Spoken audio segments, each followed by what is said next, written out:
पूर्ण नहीं किया है। और ये कौन सी लीला है? रास और महारास की लीला। क्योंकि हम इसी लीला के संबंध में टिप्पणी करते हैं, कृष्ण करें तो राधा, हम करें तो अच्छा कृष्ण के जैसे हो ना। 7-6 दिन में पूतना मार दी, मारो 81 दिन में सक्टासुर, उसके थोड़े दिन बाद ही तृणावर्त, साल भर में तो जने कितने निपटा दिए। 7 साल के कृष्ण ने 7 कोस के विशाल गिरिराज उठा डाले। हो तुम ऐसे? अरे समर्थ को नहीं दोष गुसाई, जो समर्थ है वो चाहे कुछ भी करे, उसे कोई दोष लगता है क्या? पहले गोवर्धन उठा के देखो, पहले 2 कुंटल का पत्थर उठा करके दिखाओ हैं? फिर बात करना आगे की। 7 कोस का विशाल गिरिराज तो छोड़ो, क्या स्थिति होगी कृष्ण की उन लीलाओं के? मतलब समझा है नहीं, चर्चा करने चल दिए। एक एक स्थिति से समझना प्रयास करूंगा कि पहले श्लोक से ही समझा दूं पूरी इस स्थिति को। ध्यान से समझ लेना, एक एक शब्द में ध्यान दीजिएगा बहुत स्थिति से। और जब तक ये चले ना डिस्टर्ब मत करना। कि भगवाना पिता रात्रि सरदोत फुल्ल मल्लिका विक्षरन्तु मनश्चक्रे योगमायामुपाश्रिता।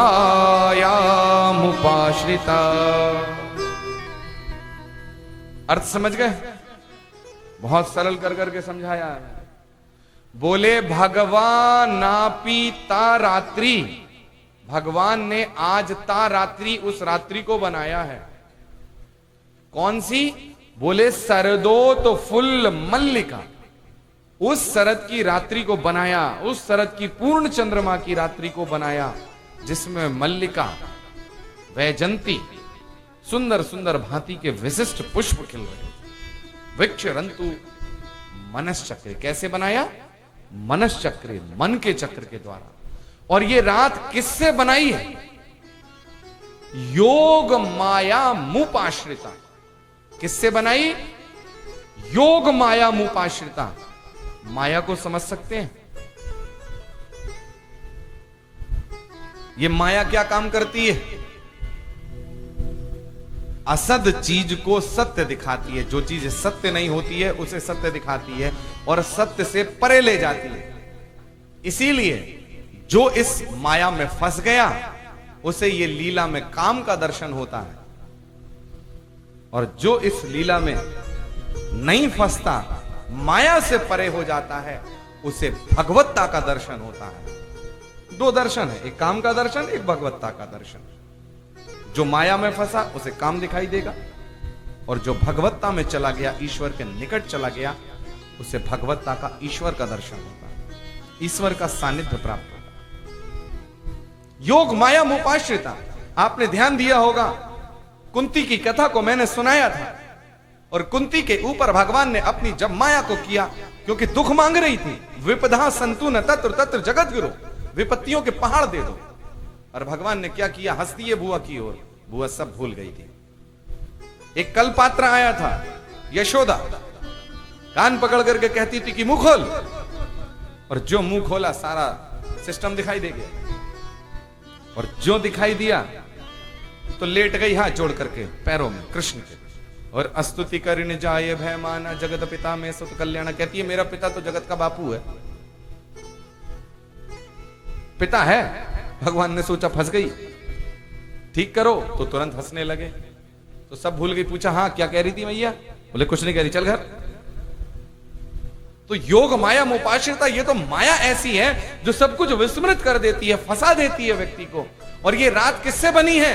बोले योग माया मुपाश्रिता, योग माया के द्वारा ये बनी हुई रात्रि है। तो इस रात को समझ सकते हैं? नहीं समझ सकते तो थोड़ा सा भी यदि समझने का प्रयास करना है तो स्थिति में आकर के कमर सीधी कर करके बैठ जाओ, समझने का प्रयास करो। परीक्षित जैसे श्रोता की समझ में नहीं ये कथा आई, हम कैसे समझ सकते हैं? स्थिति से समझने का प्रयास करना। ये काम की लीला नहीं है, रास महाराज की काम पर विजय प्राप्ति की लीला है। बताऊं कैसे।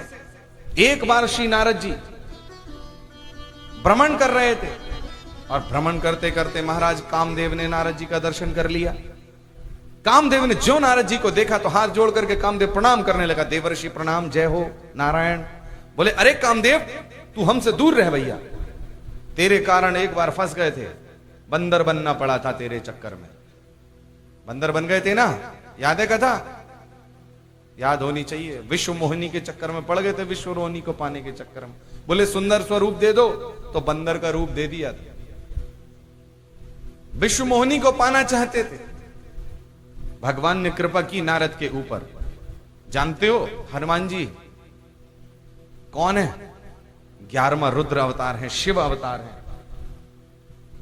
राम की सेवा में जब स्वरूप मांगा तो बोले कौन सा मांगा? बोले महाराज वही वाला स्वरूप दे दो जो नारद जी को दिया था, जिससे कि काम प्रभावित ना जीवन में कभी कर पाए, इसीलिए जीवन भर शिव बंदर बन करके रहे। ये वो लीला है, ये वो स्थिति है।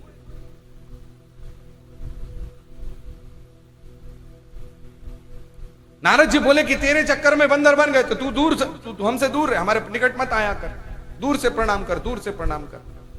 कामदेव बोला कि प्रभु क्यों डरते हो? अरे जिसे मैं एक बार जीत लेता हूं फिर उसके ऊपर अटैक नहीं करता, दोबारा हमला नहीं करता हूं। छोड़ो छोड़ो छोड़ो, आप मुझसे डरो मत। नारद जी बोले हाँ तो ठीक है, ये बात ठीक है। बोले प्रभु आज मेरी युद्ध करने की इच्छा हो रही है, आज मैं किसी से लड़ना चाहता हूं, कोई ऐसा वीर बताओ जिससे मैं लड़ सकूं। नारद जी बोले बेटा आज मिला तू मुझे सही, आज सब बदला ले लूंगा आगे पीछे का, तूने बंदर बनवाया था, तुझे देता हूं मैं एड्रेस। बोले हाँ हाँ तू लड़ना चाहता है? बोले हाँ। बोले आज मैं बताऊं तुझे ऐसा वीर जो तुझे हरा दे। बोले मुझे हरा दे? अरे मुझे जानते नहीं हो, मैं काम हूं, मेरा नाम है कामदेव। मैंने तो शिव की समाधि को खोल दिया प्रभु। भगवान राम मेरे चक्कर में जंगल में भटके थे। हे खग मृग, हे मधुकर श्रेणी, तुम देखी सीता मृग नैनी, तुमने मेरी सीता को देखा, भटके थे जंगल, आप कह रहे हो मुझे हरा दे? ऐसा है कोई संसार में जो मुझे हरा दे? अच्छा बड़ा अभिमानी हो रहा है। अरे मेरा बताया हुआ एड्रेस नोट तो कर ले और देखना वो तुझे हरा देगा। ऐसा भी वीर है कोई? बोले हां। जा यमुना के किनारे जा, वंशीवट पर जा और जाकर के श्याम सुंदर मां के बिहारी का दर्शन कर, मां के बिहारी, और देखना वो तुझे हरा देंगे।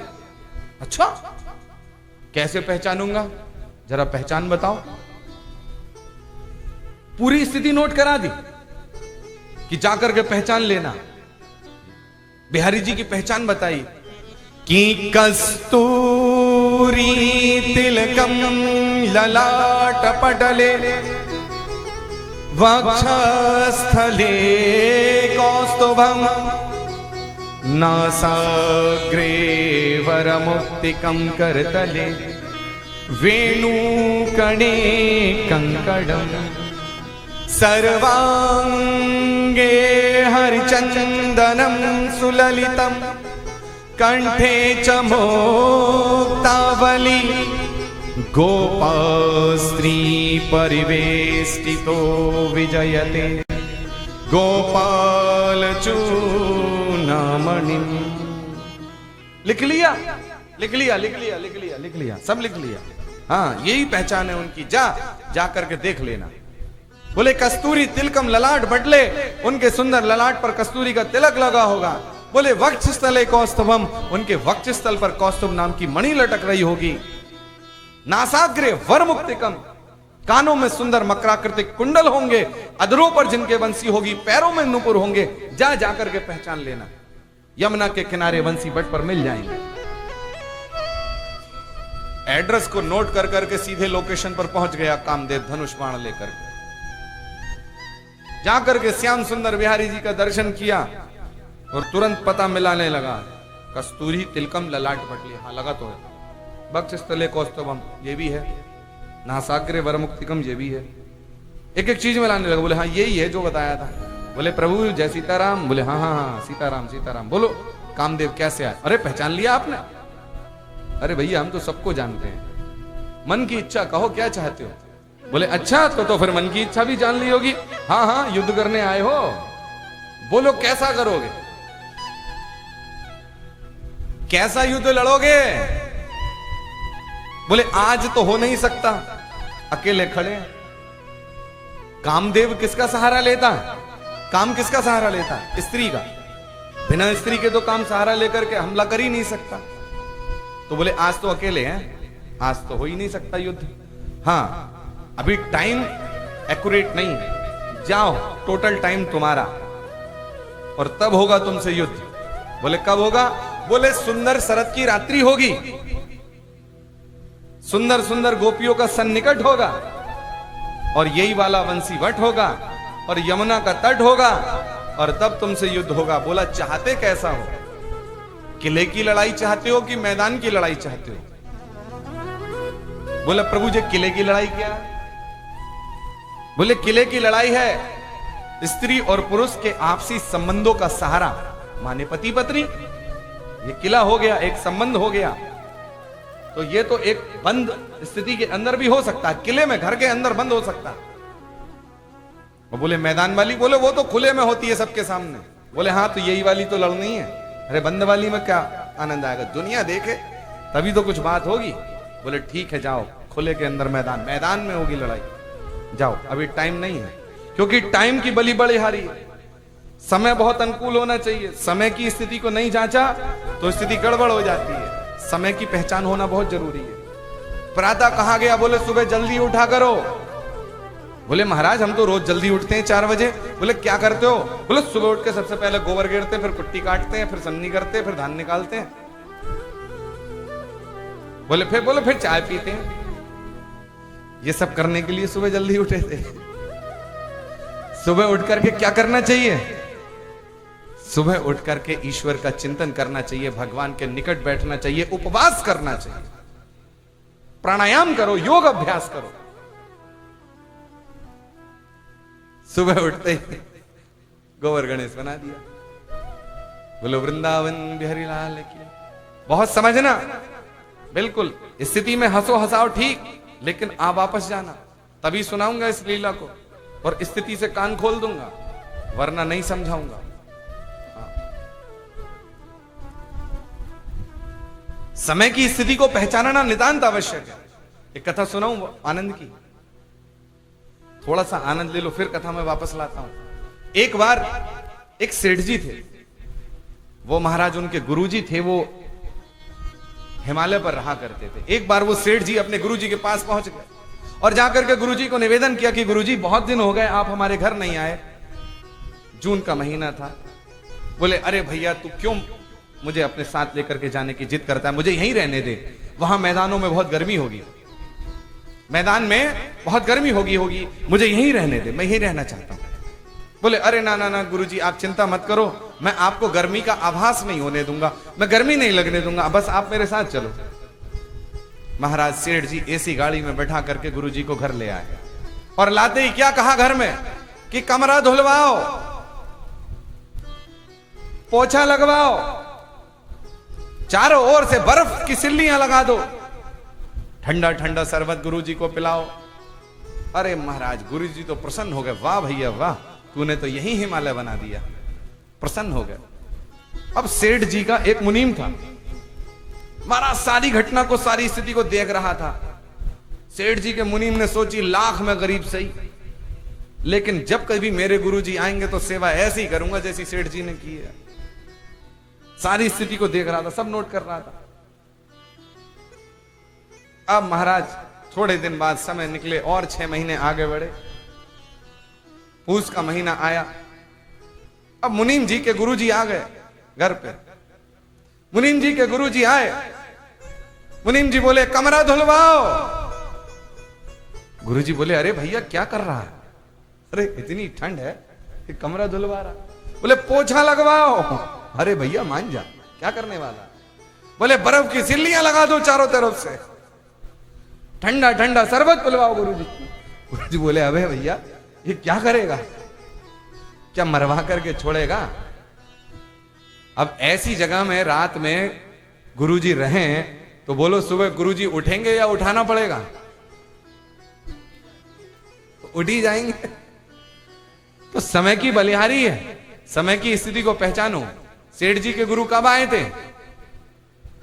जून के महीने में, गर्मियों में। और मुनीम के गुरु जी कब आए? पूस के भयंकर महीने में, सर्दी में, भयंकर सर्दी में। अब समय को यदि नहीं पहचाना तो फायदा होगा? नहीं होगा।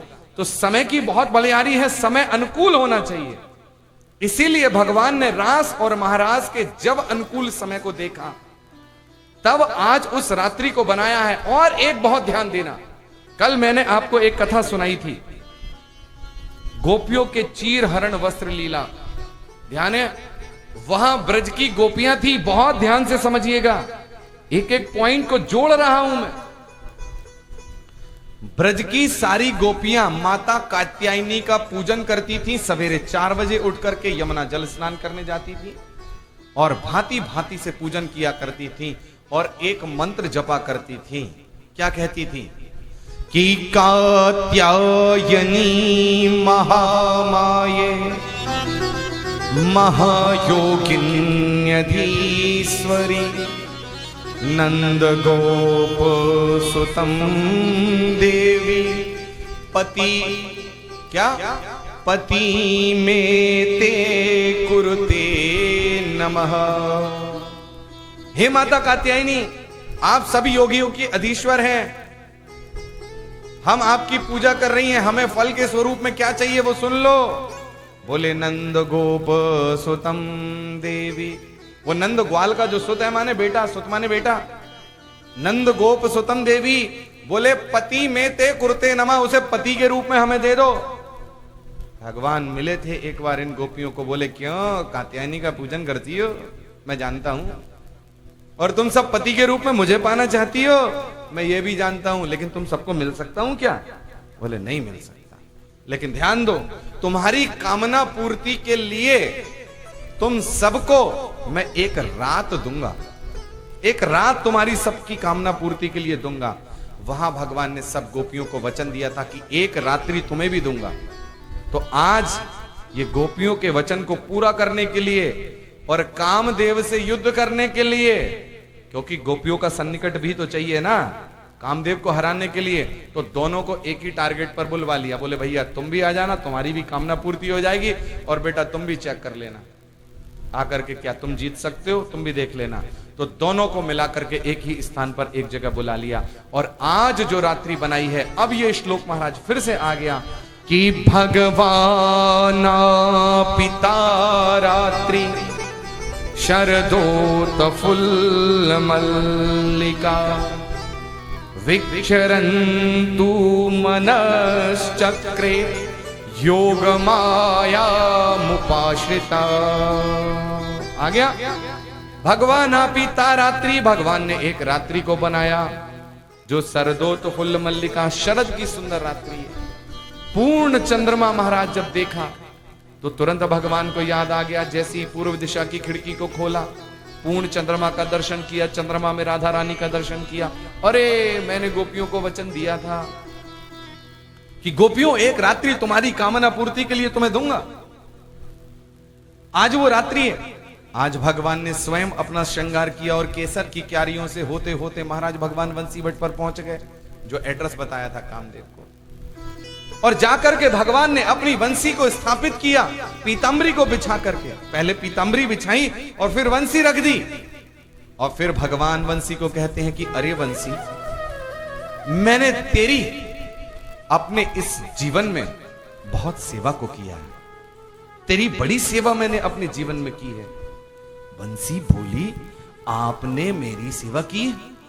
अरे आपने मेरी सेवा कब की है, जरा मुझे बताओ। कैसी बात कर दो, आपने मेरी सेवा की, कब की, जरा बताओ। बोले अरे बंसी, तू तो ऐसे कह रही है जैसे कभी की ना हो। बोले हाँ हाँ, मुझे तो लगता नहीं, जरा बताओ। बोले बंसी, तुझे मैं बजाता हूं? बोले हाँ। अरे बजाते समय अपने होठों पे रखता हूं? बोली हाँ। बोले जब मैं तुझे बजाते हुए अपने होठों पे रखता हूं तो मैं तुझे अपने होठों का तकिया लगाता हूं, समझती नहीं तू? और वो तेरे छिद्रों पर जब मैं अपनी उंगलियों को रखता हूं ना और उंगलियों को चलाता हूं, मान बंसी मैं तेरे पैरों को दबाता हूं, तेरी चरण सेवा करता हूं। बंसी बोली बस बस बस बस, क्या नरक में गिराओगे? अरे एक कृष्ण एक परमात्मा मेरे पैरों को दबाइए, मैं सहन नहीं कर सकती। अवश्य आज बहुत मक्खन लगा रहे हो, कोई विशेष काम होगा, मैं जानती हूं तुम बेवजह में किसी को ऐसे मक्खन नहीं लगाते हो। बोलो क्या काम करवाना है, सीधे सीधे बात करो। बोले बंसी तू इतना जानती ही तो मेरा एक काम कर। क्या काम है, समझ गई मैं पहले ही। बोले बंसी ये जो ब्रज की गोपियां हैं ना, ध्यान से समझ लेना, शब्दों को विशेष समझना, तब ये लीला समझ में आएगी, वरना उड़ जाएगी। एक पॉइंट छोड़ दिया समझ में आ नहीं सकती। बोले बंसी तू जा और ऐसे कर करके आज बज कि जितनी भी ये ब्रज गोपियां हैं ना, उनके चित्त को चुरा ला। काहे को? उनके शब्द क्या है, उनके चित्त को चुरा ला। ये नहीं कहा कि तू गोपियों को उठा ला। जा बंसी जाकर के गोपियों के चित्त को चुरा ला, उनके हृदय को, उनकी आंतरिक आत्मा को उठा ला। शरीर नहीं चाहिए। और महाराज भगवान ने उस बंसी को वहां पर स्थापित किया। और जब वो भगवान की बंसी बोली, भगवान की बंसी की धुन अलग अलग है, गौचारण की बंसी की धुन अलग है, खेल की बंसी की धुन अलग है, और यहां पर जो महाराज रास की बंसी बजाई है इसकी धुन अलग है। रास महाराज की बंसी की धुन में भगवान ने क्लीम बीज का उच्चारण किया, और यह क्लीम बीज का उच्चारण, ये धुन बंसी की सब व्यक्तियों के कानों तक गई ही नहीं, सबने इस बंसी को सुना ही नहीं। इस बंसी की धुन तो केवल वो लोग सुन पाए जो लोग विशेष पात्र लोग थे। ये जो ब्रज की गोपियां हैं ना, ये कौन है? आपको बहुत छोटा छोटा चिंतन करना पड़ेगा। 3 घंटे में श्रीमद् भागवत की स्थिति को नहीं समझा सकता। मैं कृष्ण कौन है नहीं बता सकता, गोपी कौन है मैं ये भी नहीं बता सकता, तो कैसे मैं रास महाराज सब आपको समझा दूं। लेकिन फिर भी प्रयास, यदि घंटे 3 ही मिले हैं तो इन्हीं में करना पड़ेगा। ये जो गोपियां हैं ना ब्रज की, ये कोई साधारण गोपियां नहीं है। ये हजारों हजार वर्ष तपस्या करने वाले विशेष महात्मा गण, जिन्होंने हजारों वर्ष कृष्ण दर्शन की लालसा अपने जीवन में रखी, बहुत तप किया, बड़ी तपस्या की, वो जन्म लेकर के यहां ब्रज में गोपी बने। ब्रज के अंदर जितने पेड़ है ना, ये भी कोई साधारण नहीं है। ब्रज का जो वृक्ष है ये भी जड़ नहीं है, ये भी चैतन्य है।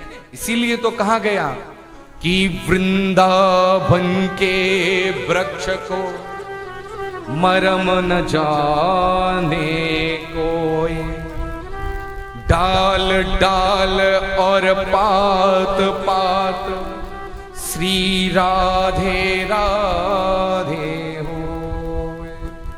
वृंदावन का वृक्ष भी जड़ नहीं है। यहां जितने भी जो भी जीव आया वो अकारण नहीं आया कृष्ण के सम्मुख। वृंदावन की जितनी गौएं हैं, जितनी बछड़े हैं, ये विशेष साधक हैं, विशेष भक्त हैं जो उनके सामने आए। और भक्त आए, बोले महाराज ब्रज की गोपी बना लो। बोले जितनी बनानी थी सब पूर्ण हो गई है, कोई वैकेंसी नहीं है। बोले महाराज बछड़ा बना दो। बोले जितने बनाने थे हो चुके। बोले गाय बना दो। बोले जितनी बनानी थी वो हो चुकी। बोले महाराज कोई जगह ही नहीं बची तो पेड़ बना दो। बोले जितने वृक्ष ब्रज में लगाने थे वो सब हो चुके, कोई स्थान नहीं है। बोले महाराज जब कोई स्थान नहीं बचा तो एक काम करो, आकाश में तारों को किसी ने गिना? अरे मिट्टी के अंदर कितने प्रकार के कण होते हैं, कोई गिनती कर पाया? अरे कुछ नहीं तो ब्रज की कण बना दो, मिट्टी बना दो, धूल बना दो, ब्रज की रज बना दो। तो महाराज जिन संतों को गाय में, बछड़े में, पेड़ में, गोपी में स्थान नहीं मिला, उन्हें ब्रज की रज बना दिया, ब्रज के कण बना दिया। भगवान श्री कृष्ण जब तक ब्रज में रहे 11 वर्ष 56 दिन तक कभी चरण पादुका कृष्ण ने नहीं पहनी, क्योंकि यदि मैं चरण पादुका को पहनूंगा तो वो कठोर होती है और वो इस ब्रज की रज में जब पड़ेगी तो ये जो महात्मा ब्रज की रज बन करके आए हैं इन्हें कष्ट होगा। उन महात्माओं को कोई कष्ट ना हो, इसलिए भगवान ने इतने दिन तक चरण पादुका भी नहीं पहनी। कृष्ण की लीला को आप समझ नहीं सकते, बहुत अद्भुत है, बहुत ही अद्भुत है। तो आज जो ये वंशी की धुन बजी है, ये सबके कानों तक नहीं गई। बराबर में एक बैठा है, एक और बराबर में बैठा है, तो बराबर वाले के एक के कान में तो आई और एक के कान में आई नहीं। यदि वंशी की धुन थी, ये आवाज जो है माइक से निकलती है, सबके कानों तक जाती है, लेकिन वो वंशी की धुन ऐसी थी कि एक के कान में तो आई और बराबर वाले के कान में नहीं आई, क्योंकि वो पात्र था जिसके कान में आई, और जिसके कान में नहीं आई वो अपात्र था, उसके पात्र ही नहीं था। और जिसने कृष्ण की इस वंशी की धुन को सुना, महाराज देखिएगा, एक भजन भी है, लेकिन वो भजन यहां नहीं लूंगा मैं। भजन है कि वृंदावन में बंसी बाजी, तीन भुवन धुन चाई, ले वीणा नारदी जी जोड़े, शिव समाधि विसराई, मुरलिया हर की मधुबन में धूम मचाई। जब कृष्ण की वंशी सुनाई दी तो सब गोपियों की दशा बिगड़ गई थी। जैसे ही कृष्ण की वंशी को सुना, गोपियों ने सबसे पहले धर्म को छोड़ दिया। धर्म की रक्षा करना चाहिए, नहीं करना चाहिए, धर्म छोड़ दिया, धर्म को त्याग दिया, अर्थ को त्याग दिया, पैसा रुपया, रुपया पैसा होता है ना, त्याग दिया गोपियों ने। और तीसरी चीज एक और त्यागी, वो था काम। काम का भी परित्याग किया। कैसे कर करके किया, ध्यान से देखिएगा। कहां थी गोपियां? अपने घरों पर थी। कोई गोपी अपने स्त्री को, कोई स्त्री, कोई ब्रज की गोपी अपने पति को 56 भोग का खाल खिलाने के लिए जा रही थी, भोजन कराने के लिए जा रही थी, बेटा को खिलाने जा रही थी, पुत्र को खिलाने जा रही थी, पति को खिलाने जा रही थी। लेकिन जैसे ही कृष्ण की वंशी को सुना, महाराज तत्क्षण उस भोजन की स्थिति को वहीं रख दिया और स्वयं बंसी बट की ओर चल दी, जहां कृष्ण बंसी बजा रहे थे। पति को भोजन कराना, पुत्र को भोजन कराना धर्म है, त्याग दिया, छोड़ दिया।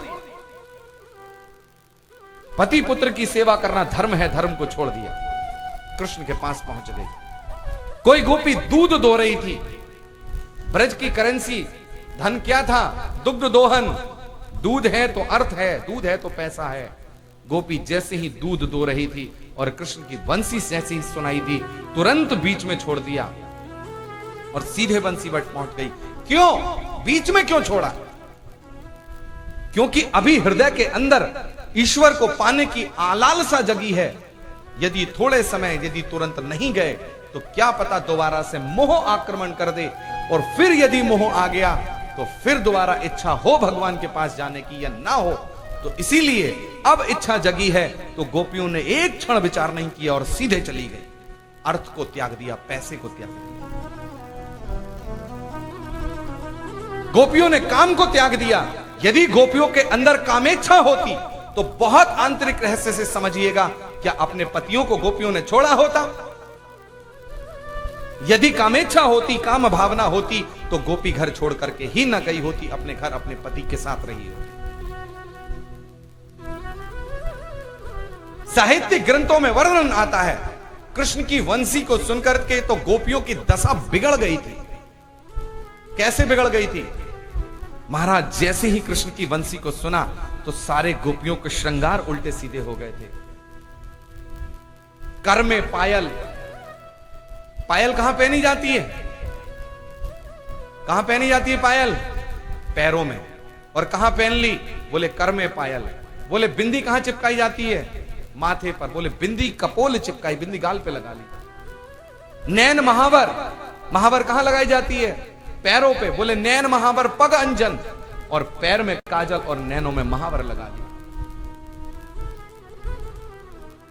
कृष्ण की वंशी को सुनकर के ऐसी स्थिति ब्रज की गोपियों की हो गई थी, सारी व्यवस्था बिगड़ गई थी, श्रृंगार खराब हो गए थे। यदि कोई नायिका साहित्यिक ग्रंथों को लीजिएगा, अपने नायक से मिलने जाती है, कोई प्रेमिका अपने प्रेमी से जब मिलने जाती है, नायिका नायक से जब मिलने जाती है, तो 16 श्रृंगार कर करके, बहुत सज धज करके जाती है, परफ्यूम लगा करके, बड़ी स्थिति से जाती है कि नहीं जाती है? यदि ऐसी कोई लोकेशना होती, कोई सांसारिक तृष्णा यदि गोपियों की होती, तो गोपियां बहुत सज धज करके जाती कि नहीं जाती? लेकिन सांसारिक इच्छा कोई लोकेशना किन्हीं गोपियों की थी नहीं। दर्शन कर सकते हैं श्रीमद् भागवत के श्लोक के माध्यम से। लिखा है सुखदेव स्वामी ने, व्यत्यस्त वस्त्र वर्णा। जब गोपियां कृष्ण के सम्मुख पहुंची तो व्यत्यस्त वस्त्र वर्णा, सारे वस्त्र इत्यादि बिगड़े हुए थे, कपड़े भी ठीक ठाक से नहीं पहने थे। ऐसी स्थिति थी गोपियों की। ऐसी स्थितियों में काम याद आएगा। और जैसे ही कृष्ण ने दर्शन किया गोपियों का अपने सम्मुख आए हुए, तो भगवान ने क्या किया? उन गोपियों का स्वागत किया। क्या किया? स्वागत किया। और कृष्ण क्या बोले कि स्वागतम वो महाभागा प्रियम किम करवाणि वा। अरे गोपियों, तुम्हारो स्वागत है, स्वागत है, स्वागत है। आओ गोपियों, अरे अवश्य तुम आज इस शरद की रात्रि का दर्शन करने आई होंगी, है ना? आ जाओ गोपियों, आ जाओ, सुंदर शरद की रात्रि का दर्शन कर लो। अभी महाराज सुंदर स्वागत कर करके शरद की रात्रि दिखा रहे हैं, और तुरंत क्या कह दिया? अरे गोपियों, ये तुमने क्या किया? ये तो गड़बड़ कर दी कि रजन्ये साम घोर रूपा घोर सत्वम निषेविता। अरे गोपियों, ये तो तुमने बहुत गड़बड़ कर दी। रजन्ये शाम घोर रूपा घोर सत्वम निवेशिता। ये रात्रि कितनी भयंकर है। रजन्येशा, रजनी माने रात, रजन्येशा घोर रूपा, ये तो कितनी भयंकर रात्रि है, हिंसक जीव जंतुओं से सेवित है। तुम अपने पतियों को छोड़कर के यहां जंगल में आ गई। इस प्रकार से स्त्री को स्वच्छंद विचरण नहीं करना चाहिए। और तुरंत एक शिक्षा दे डाली पातिव्रत धर्म की। कौन सी शिक्षा दी कृष्ण ने? पातिव्रत धर्म की। पतिव्रत धर्म की शिक्षा गोपियों को दे डाली कि अरे गोपियों, तुम अपने पतियों को छोड़कर के यहां आ गई, ये तो तुमने बहुत गलत काम किया। इस प्रकार से अपने पतियों को छोड़कर के तुम्हें यहां नहीं आना चाहिए था। और श्री कृष्ण ने एक कथा गोपियों को सुना डाली। बोले कन्हैया, बोले गोपियों, एक ब्राह्मण थे, एक व्यक्ति थे, अग्निहोत्र ब्राह्मण थे। उनके आंगन में प्रत्येक समय यज्ञ की अग्नि उनके कुंड के अंदर दहकती रहती थी 24 घंटे। एक दिन वो ब्राह्मण यज्ञ के लिए समिधा लकड़ी लेने के लिए जंगल में गए, और जंगल में लकड़ी लेकर के आते समय गर्मी का महीना था, दोपहर हो गया, और लाकर के लकड़ी के गट्ठर को रखा और पत्नी के पास में आए, और आकर के पत्नी की जंघा के ऊपर सर रख करके वो लेट गए, और उनकी पत्नी ने उनको पंखे से हवा करना प्रारंभ किया। ठंडी हवा के लगते उस स्त्री के पति को नींद आ गई। और उन ब्राह्मण का एक पुत्र था, छोटा सा बालक।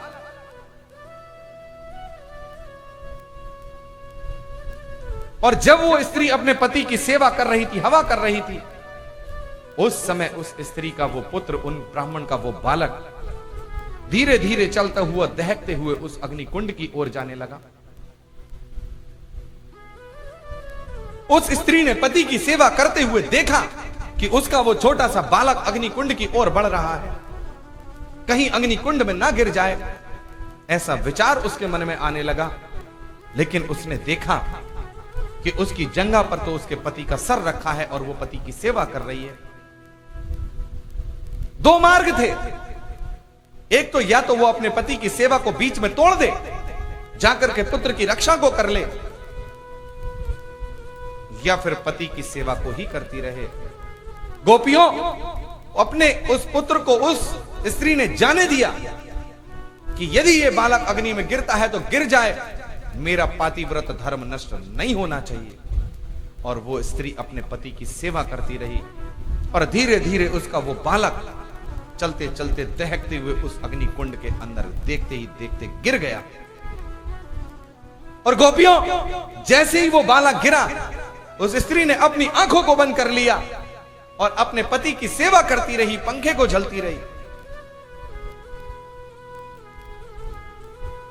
और गोपियों, उसके पातिव्रत धर्म के प्रभाव से अग्निदेव शीतल हो गए और उस बालक को गर्म भी नहीं कर पाए। ये उसके पातिव्रत धर्म का प्रभाव था। और तुम पतियों को छोड़ करके यहां आ गई, ये तुमने अच्छा नहीं किया। गोपियों ने ताली बजाई, वाह कन्हैया, आज तो तुमने हमें पातिव्रत धर्म का ज्ञान करा दिया। यदि आज्ञा हो तो हमारी भी एक कथा सुन लो। हाँ हाँ हाँ हाँ गोपियों, कहो क्या कहना चाहती हो। अच्छा कन्हैया, हमको यह बताओ कि एक स्त्री है और उसके पति विदेश जाना चाहते हैं कुछ काम करने के लिए, और उसका अपने पति के प्रति बड़ा आकर्षण है, वो नहीं जाने देना चाहती, और पति तो जाना ही चाहते हैं। अब उस पति ने जाने के लिए मार्ग निकाला, बोले अपना स्त्री को कि देख मुझे तू जाने दे। बोले मुझे आपके जाने के बाद बहुत याद आएगी, तब मैं कैसे रहूंगी। कन्हैया, उसके पति ने मार्ग बताया कि देख सुलक्षणा, जब मैं चला जाऊं तो मेरी अनुपस्थिति में तू मेरी मिट्टी की मूरत को बना करके उसकी पूजा किया करना। उस मेरी मिट्टी की मूरत से बैठ करके तू बात किया करना, फिर तेरा मन लग जाएगा। और कन्हैया, वो स्त्री, उस व्यक्ति की वो पत्नी उस मिट्टी की मूरत को बना करके उसकी पूजा करती है, प्रतिदिन उसी से बातें करती है। और कन्हैया, अभी कुछ साल निकले और कुछ सालों बाद उस स्त्री के पति लौट करके आ गए हैं और वो दरवाजे के बाहर खड़े हैं, और वो स्त्री उस समय अपने मिट्टी के पति की पूजा कर रही है, और उसके जो सच्चे पति हैं वो दरवाजे के बाहर खड़े हैं, कुंडी खटखटा रहे हैं। बताओ कन्हैया, उत्तर दो, ऐसे समय में उस स्त्री का कर्तव्य, उस स्त्री का क्या कार्य होना चाहिए। भगवान बोले, अरे गोपियों, इतना सा भी नहीं समझ पाई, ये तो बहुत आसान सवाल किया, बस इसे ही बता दो। अरे गोपियों, जब सच्चे पति जीवन में आ गए हो तो उस मिट्टी के पति की क्या पूजा करना, जाकर के सच्चे पति के लिए दरवाजा खोल देना चाहिए, सच्ची पति की पूजा करना चाहिए, मिट्टी के पति की पूजा क्या करना। बस कन्हैया, बस बस बस, यही हम तुमको समझाना चाहती हैं, यही हम तुमको समझाना चाहती हैं कि ये जितने भी संसार के पति हैं, ये सब मिट्टी के पति हैं।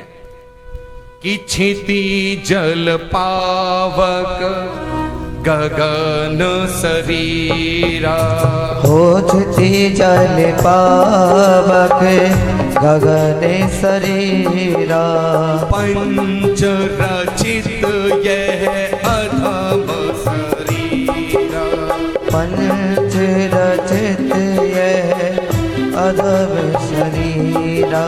श्री राम जय राम जय जय राम, हो श्री राम जय राम जय जय राम। क्षिति जल पावक गगन शरीरा, पंच रचित यह अधम शरीरा। ये तो 5 तत्वों से मिला है, मिट्टी के ये तत्व है, मिट्टी में मिल जाएंगे। और तुम बात करते हो कि हम इन पति के पास में पड़ी रहे, जो सांसारिक पति हैं, ये मिट्टी के पति हैं। भगवान सात्वताम पति, आप तो परमेश्वर हैं, जगदीश्वर हैं, आप ही सच्चे परमेश्वर हैं। और आप कहते हैं कि हम जब जीवन में सच्चा पति आ जाए, उस सच्चे पति को छोड़ करके उस मिट्टी के पति के पास में चले जाएं। भगवान समझ गए कि इन गोपियों की जो साधना है वो दूसरे लेवल की है, ऊंचे लेवल की है।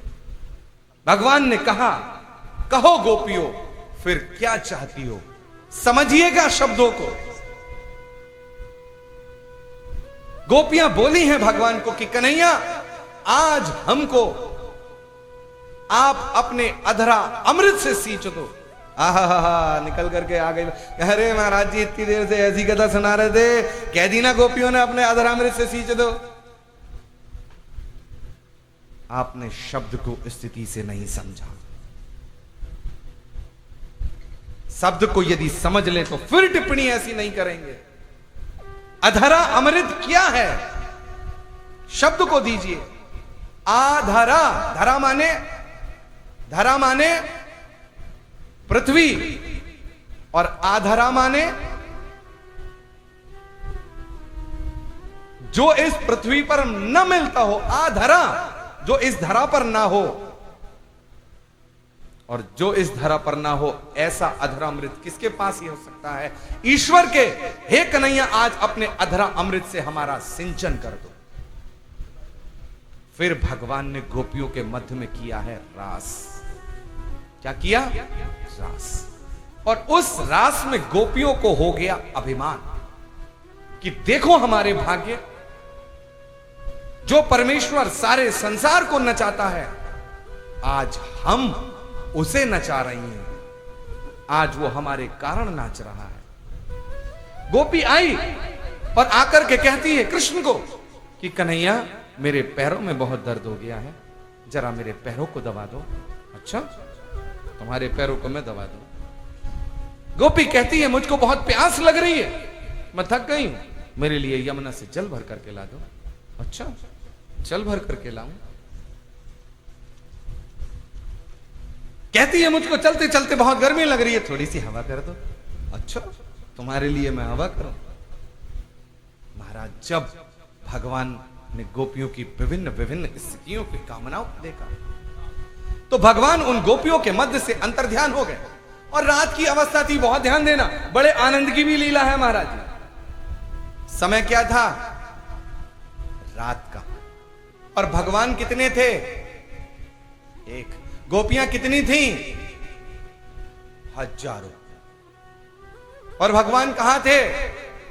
गोपियों के बीच में। भगवान ने क्या किया? जब गोपियों ने ज्यादा परेशान किया ना, तो भगवान रात में एकदम से नीचे बैठ गए।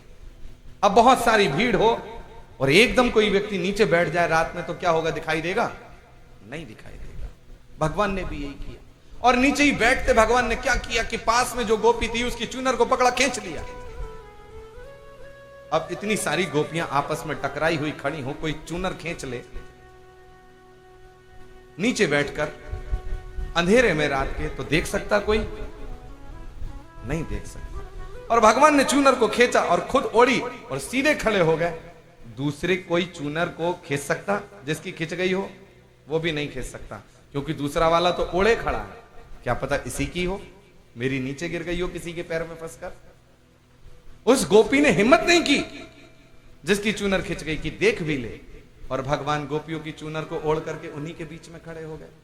सारी रात गोपियां कृष्ण के विरह में बन बन भटकती रहीं।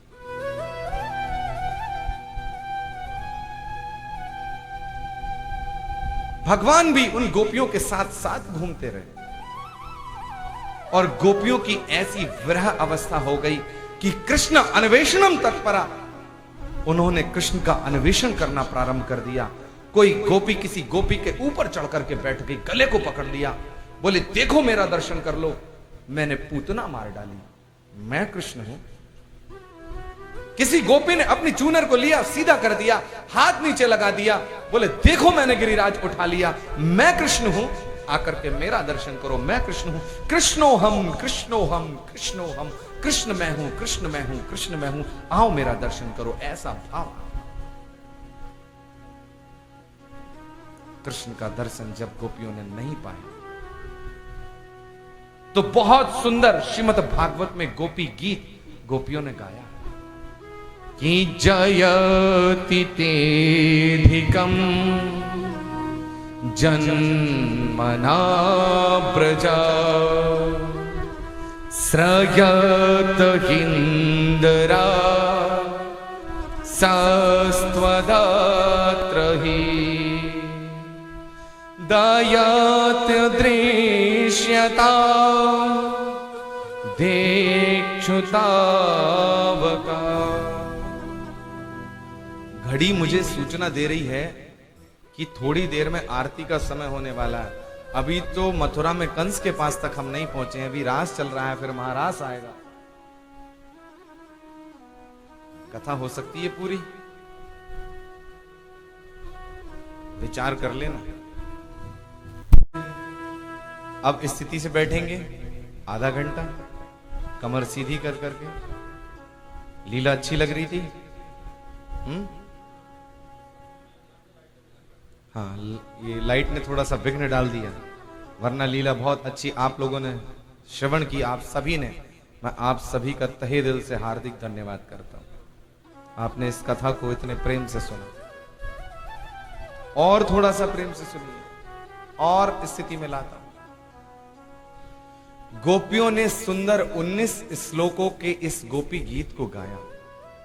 श्रीमद् भागवत एक ऐसा सागर है, यदि इसका मंथन किया जाए और निकाल निकाल करके इसमें से सूत्र दिए जाएं, तो इतने सूत्र दैनिक जीवन में काम आने वाले हैं, जिनसे विशेष लाभ की प्राप्ति की जा सकती है। यदि किसी को कोई हार्ट प्रॉब्लम हो, हृदय रोग हो, और ऐसा व्यक्ति वो इस 19 श्लोक के गोपी गीत का पाठ यदि वो करे, तो उसके हृदय रोग व्यक्ति के मिट जाते हैं, खत्म हो जाते हैं। हृदय रोग को ठीक करने वाला ये गोपी गीत का पाठ है। जयति तेधिकम जन्मना ब्रजा श्रयत इंदिरा शाश्वतत्र ही। ऐसे ऐसे श्लोक हैं, ये एक श्लोक था और इसके जैसे 18 श्लोक हैं। विश्व जलापयाद व्याल राक्षसात, बहुत सुंदर सुंदर श्लोक है।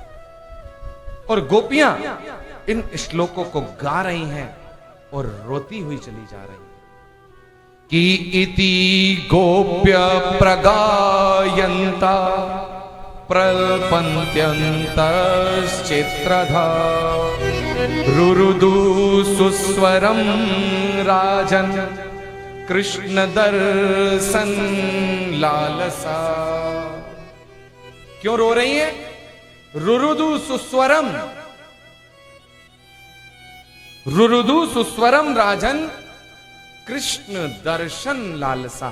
क्योंकि कृष्ण चले गए हैं ना उनके जीवन से, अभी थे इनके साथ में, नाच रहे थे और चले गए। कृष्ण दर्शन लालसा रुरुदु सुस्वरम राजन।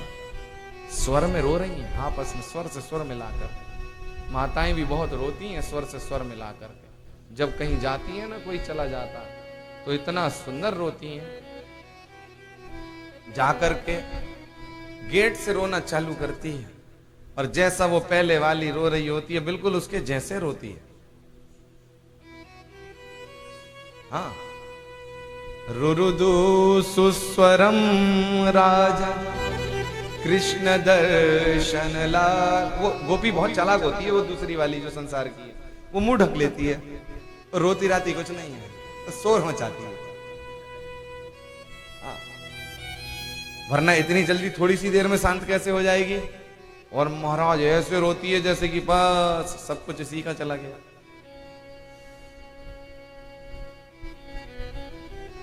लेकिन यहां तो वास्तव में चला गया। और कबीर दास जी की वाणी है, बिल्कुल झूठ नहीं है। जिसने भी भगवान को पाया है, दो मार्गों से पाया है, या तो जो रोया है, या जिसने भगवान के लिए गाया है। और कबीरदास जी क्या कहते हैं कि कबीरा हंसना छोड़ दे। क्या कहते हैं कि कबीरा हंसना छोड़ दे, रोने से कर प्रीत, बिन रोए नहीं पाया प्रेम प्यारा। दो ही मार्ग है भगवान को पाने के लिए, या तो जो रोया है या जिसने गाया। सारी गोपियां भगवान कृष्ण के विरह में बहुत रोई। और भगवान कहां थे? कहां थे? गोपियों के बीच में।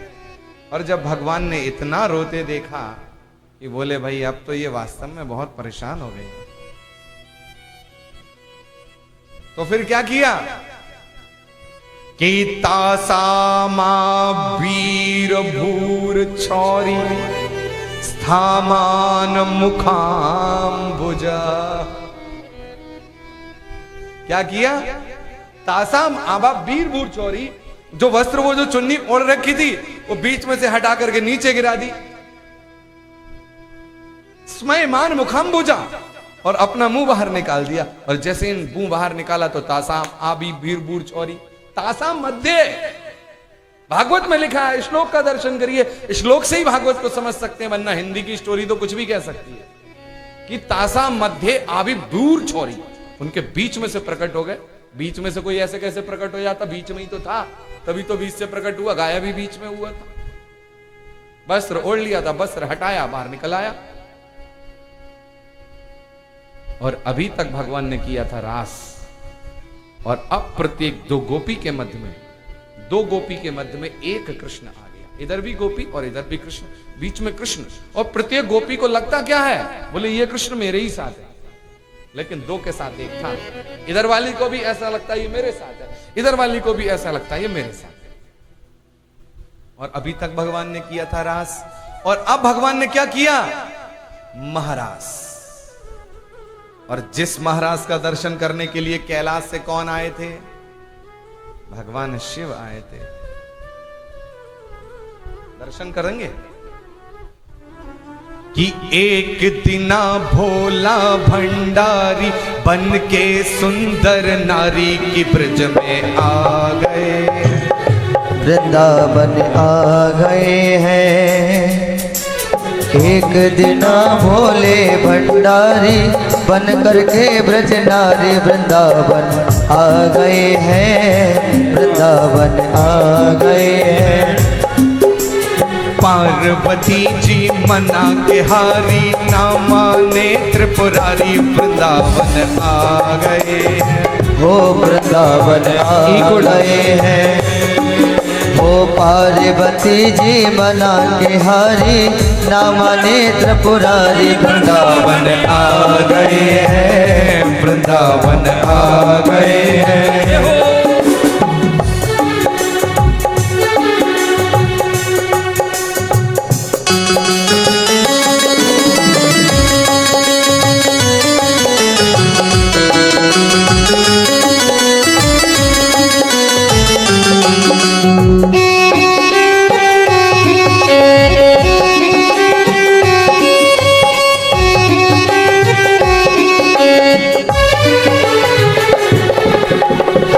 पार्वती से बोले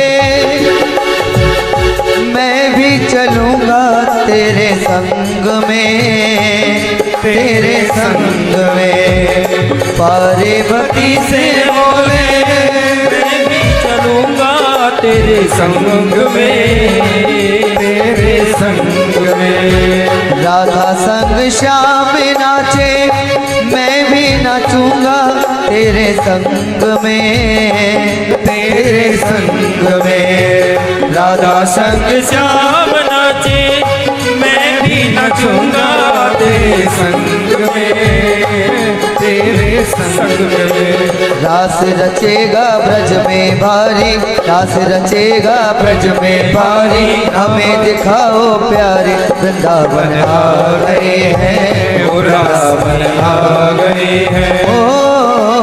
एक दिना भोले भंडारी बनकर ब्रज के नारी वृंदावन आ गए हैं, वृंदावन आ गए हैं।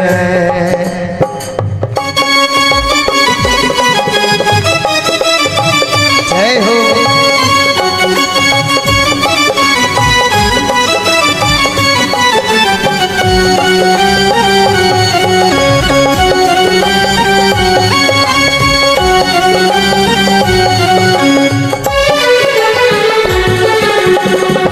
ओ मेरे भोले स्वामी, ओ कैसे ले जाऊं उस रास में, उस रास में। ओ मेरे भोले स्वामी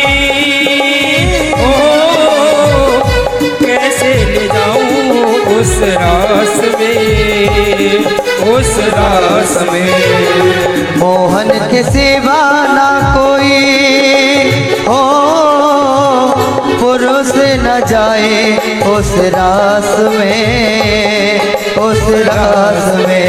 हंसी करेगी ब्रज की नारी, हंसी करेगी ब्रज की नारी, मानो बात हमारे वृंदावन आ गए हैं, वृंदावन आ गए हैं। ओ एक दिना भोले भंडारी बनकर सुंदर नारी के ब्रज में आ गए हैं, वृंदावन आ गए हैं। जय हो।